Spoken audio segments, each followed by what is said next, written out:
Hello, once again, Kenny Jacobs from Bloomington, Illinois. I'm a PGA teaching professional. My videos talk both about a great game of golf as well as being a Christian and living in the last days. I want to talk real quickly about Bubba Watson. He's leading in Phoenix this week, going into the final round. And Bubba Watson is a great example of a guy who plays with a very free mind and a lot of confidence.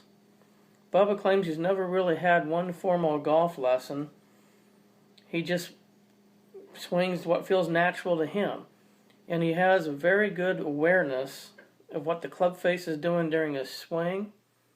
And he loves to shape shots. He intentionally hits a lot of slices and hooks and works the golf ball and plays by feel. Now, I'm not saying that having a good golf swing and working on mechanics and knowing what to do with your swing and taking lessons is a bad thing. I think that's a great thing. But it's also very important to play by feel and trust your swing and not overthink the game. And that's what Bubba does so well. He never really doubts himself. And he just commits to whatever he wants to do, visualizes the shot that he wants to hit, and then he just feels it and trusts it.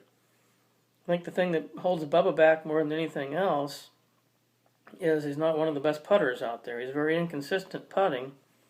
And I think sometimes you can take a shot that could be a pretty straightforward, simple shot, like a 150-yard shot from the middle of the fairway, and you can hit a pretty straight shot at the flag. And instead, he's always trying to work the golf ball. And sometimes I think he overdoes that a little bit. But the one thing he does really well is he plays with a free, uncluttered mind and with a lot of confidence. And I imagine that'll get him to victory today. He's a fun player to watch. All right, now, there's so much other stuff going on prophetically around the rule, and I just want to touch briefly on a couple of things. Again, John Kerry's back over there in Israel working on the peace agreement, or I guess technically he was in Germany, but now he threatens Israel. He has told Benjamin Netanyahu that Israel will be subject to a lot of international boycotts if the peace deal fails. Why is it all on Israel? What are the Palestinians going to face if the peace deal fails? Why is it all up to Israel to make all of the concessions? And why are we, as the United States of America, who have always been Israel's best ally, putting all this pressure on Israel right now?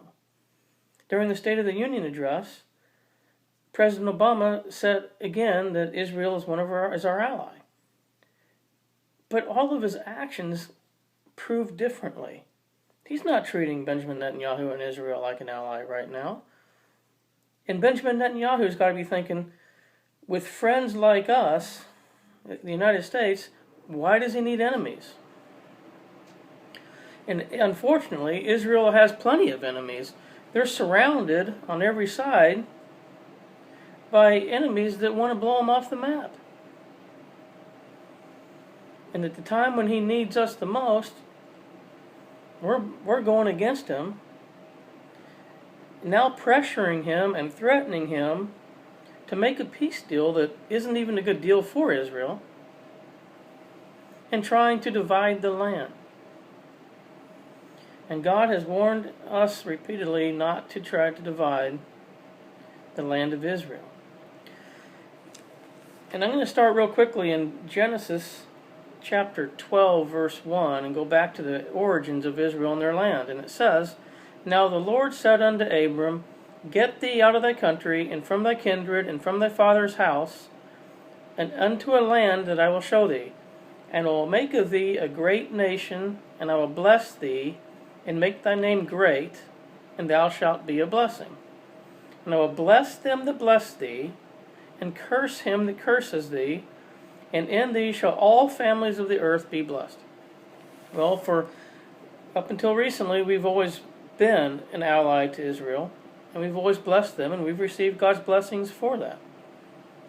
But I have a great fear for this nation, that it's about to face serious judgment over the moral decline that we have over here now in America, and being on the wrong side of this peace deal.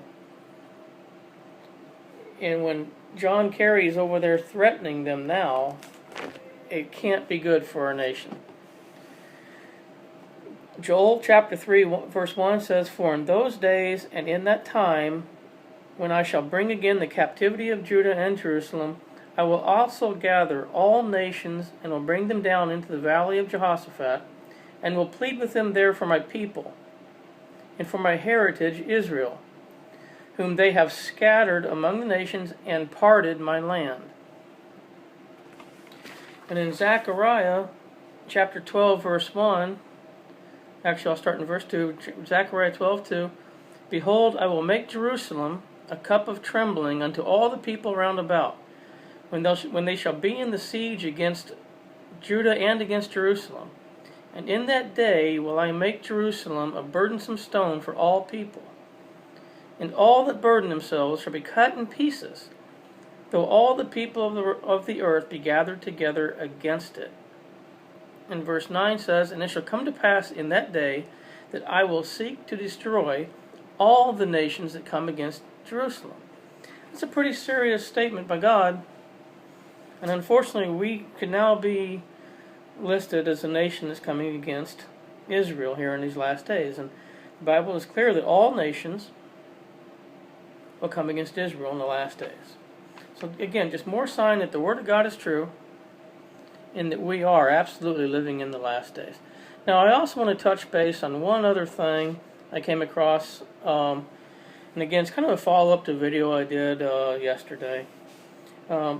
Roman Catholic Bishop Bernard Fillet, in a speech in Kansas City, warned about this Pope, about Pope Francis. Now again, this is a Roman Catholic bishop. There are a lot of people in the Catholic Church and their hierarchy that do not like Pope Francis and say he's bad news. And the title of this article is, "We have in front of us a genuine modernist." It says the situation of the Church is a real disaster, and the present Pope is making it 10,000 times worse. I'm going to include a link to this article and a couple others to this video in the description so you can check this out yourself. Again, this is coming from a well-respected Roman Catholic bishop. He goes on to say that Pope Francis is participating in the Church's decline and could herald that the world is entering the age of the Antichrist. That is coming straight from Roman Catholic bishops. I don't know how much more information you need if you don't believe now we're living in the last days. But it is clear that there is not much time left. All the signs are here. Jesus is coming back soon. And I just pray that we're all ready. Keep looking up.